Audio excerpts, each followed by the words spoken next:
month of October is right around the corner.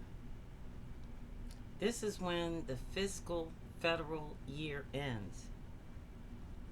This is when campaigning begins. Black, white, and Jewish Democrats are going to try to convince you that you need to vote blue no matter who in November. They're going to target certain districts with certain legislation that they intend to pass. They're going to invoke the names of every civil rights leader that has made a difference in the United States of America until now.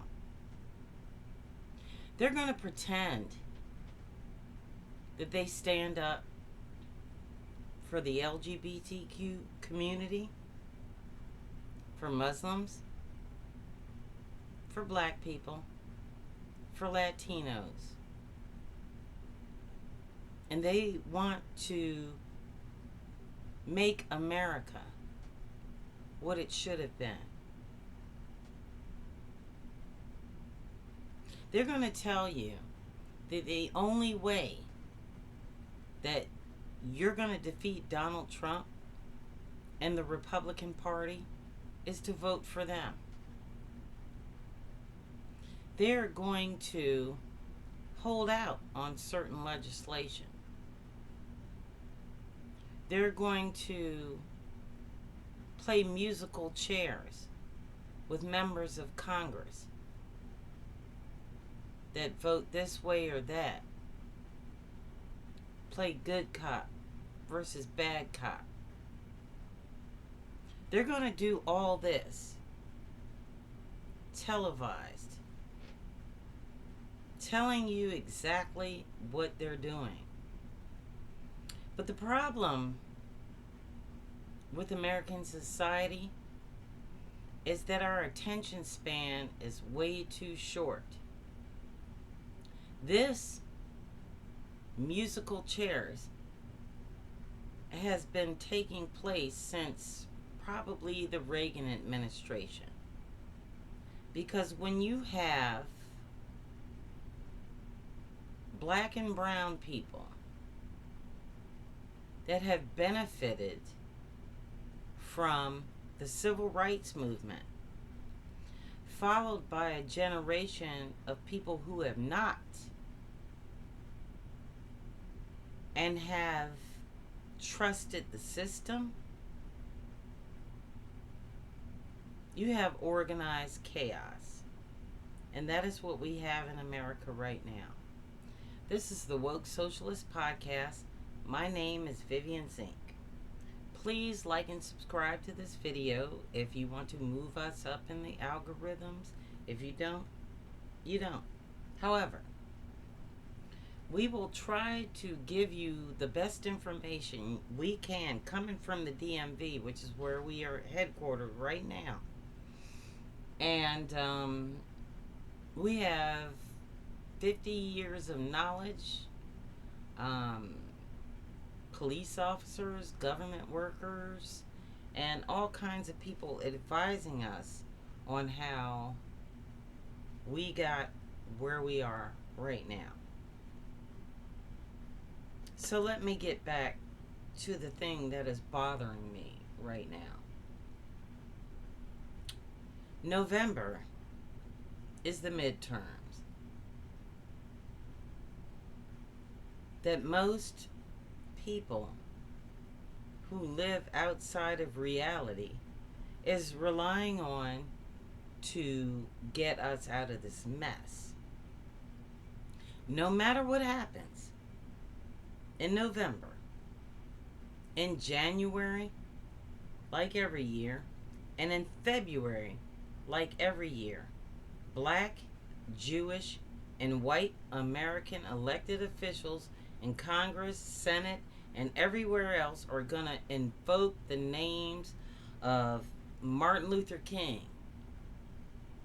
and people that did things in black history that they're not doing today. That's what's going to happen. That's what they rest on. The laurels of their so-called ancestors. Well, just like you have to earn black votes, you have to earn the right to say those names. So if that is your platform, keep the names of our ancestors out of your fucking mouths. Because we are sick and tired of it. We don't need a replay of last year. So what we have now, and why I am pissed off, and I have said this on almost every podcast I put up, is about, let me tell you a story. Let me back this up a little bit. The worst day of my life, other than my brother's passing about a month ago, was the day that John Lewis died. That day sparked weeks of stories and anecdotes from people like James Clyburn and Nancy Pelosi. James Clyburn apparently was serious buddies with this guy during the Civil Rights Movement. And Nancy Pelosi, and I remember the speech. It was, I think it was at his funeral, or I don't know what it was. But anyway, at some point, Nancy Pelosi, who is okay with genocide in Israel, wrapped a kente cloth around her neck, knelt down on the Senate floor in honor of John Lewis, and then went on to say, "We have our marching orders." I remember that speech like it was yesterday. What makes me sick to my stomach is as soon as his body was in the ground, every black, white, and Jew that was at that ceremony that day did the opposite of what they claimed his marching orders were. I do not want to hear one other word from any Democrat in Congress right now as it stands. We have, as people of color, you and me, not elected officials, not people making $1 million, two choices other than the socialist revolution that we see happening. We have the slave master, which is MAGA and Republicans, or the overseer, which is MAGA light. None of these people have shown any compassion for the people that elected them to office since they got in office. Not a one. And when I say this, I mean people that I admired. Clyburn. At one time, way back in the day, I used to admire Nancy Pelosi. Some people admired Hillary Clinton. I never did. Cory Booker. Hakeem Jeffries. All these people we thought were going to stand up to us. For us, I mean. And they did absolutely nothing. So every election is vote blue no matter who. This has nothing to do with keeping Donald Trump out of office and fascism out of America, and everything to do with keeping a job for these people. And this is where I come to my point.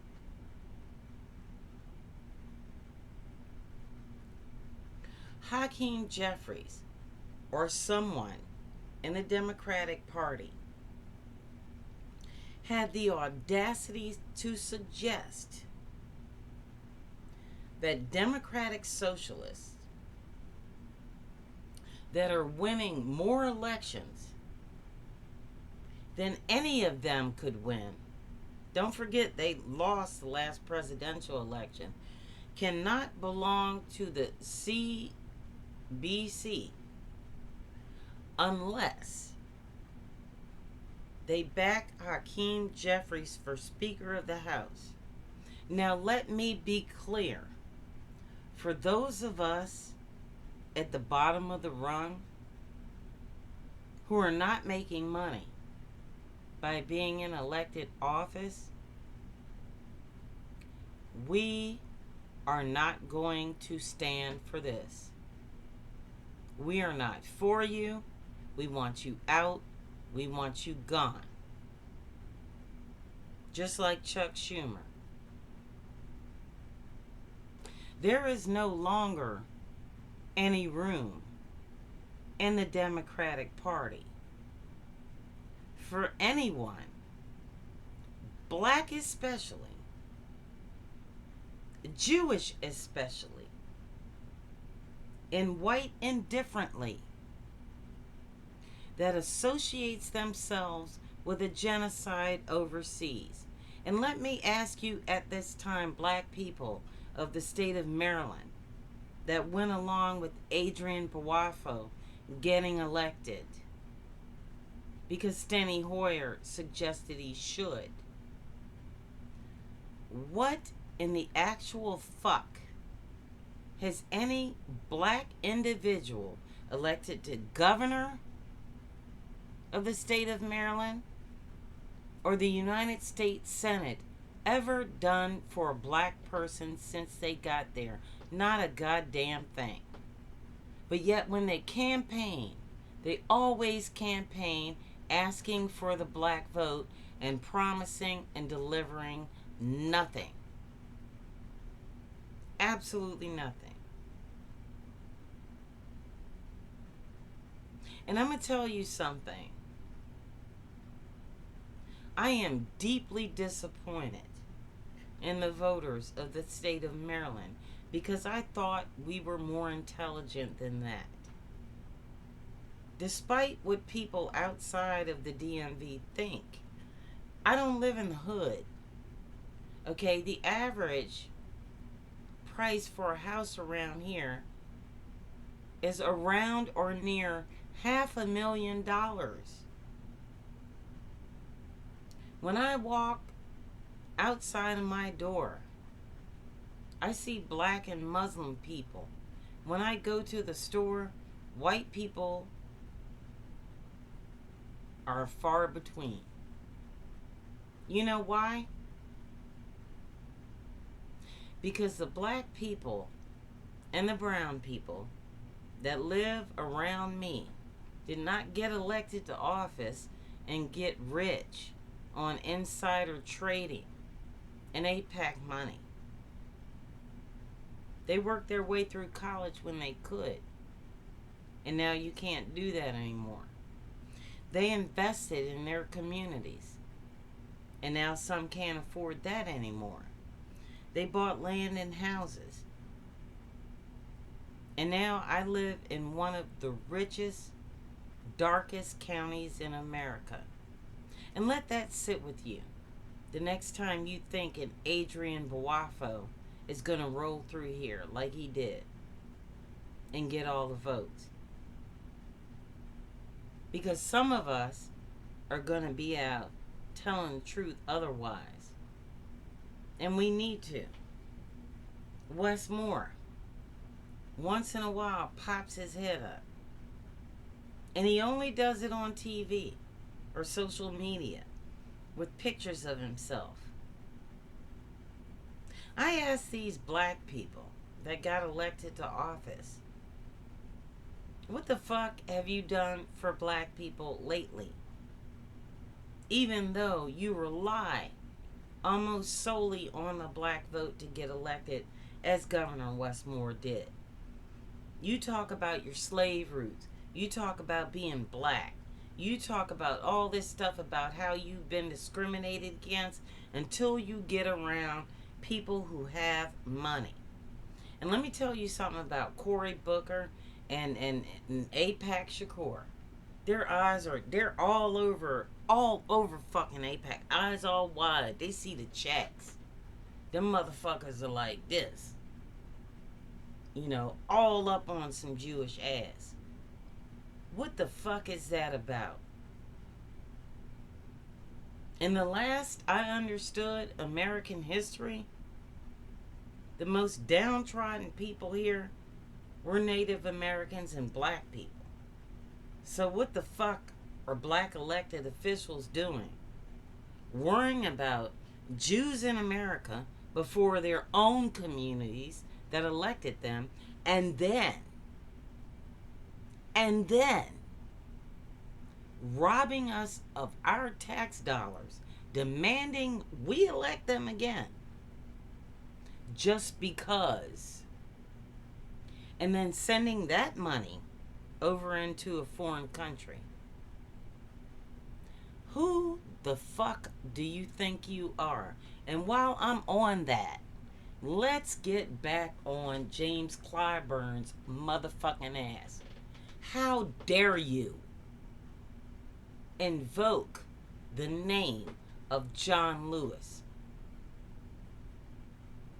and then play on your white proximity?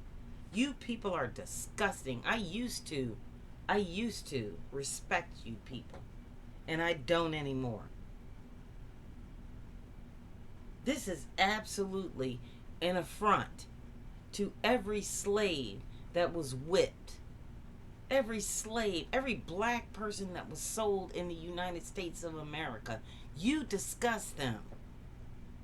Medgar Evers, Malcolm X, John Lewis, Elijah Cummings, James Chaney. All of these people are turning over in their graves. And all you have to say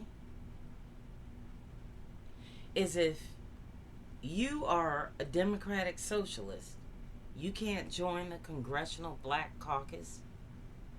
Well, let me tell you something. I don't care what color these people are, what creed they are, or what religion they are. Your black ass no longer represents us. We are sick and tired of that bullshit. Don't run on black legacy. You have lost your black card, and you don't have the right to do that. You're taking the easy way out. And that's okay. Because the people you sold this Hillary Clinton bullshit and this Nancy Pelosi pantsuit mafia continuing the same thing, more the same. We listened to that during the 1980s and 90s. But we're Gen X, and we grew up, and we're not gonna take it anymore.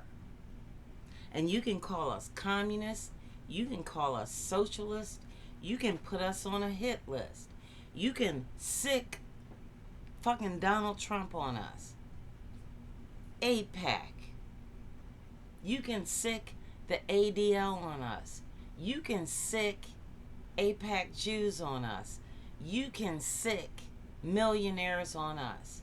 But we are not falling for the okie doke. We are not afraid, and we are not going away. And if I have one thing that you need to understand in the message from Generation X, it's time for you to step down and fuck off. This is the Woke Socialist Podcast. Have the day you deserve.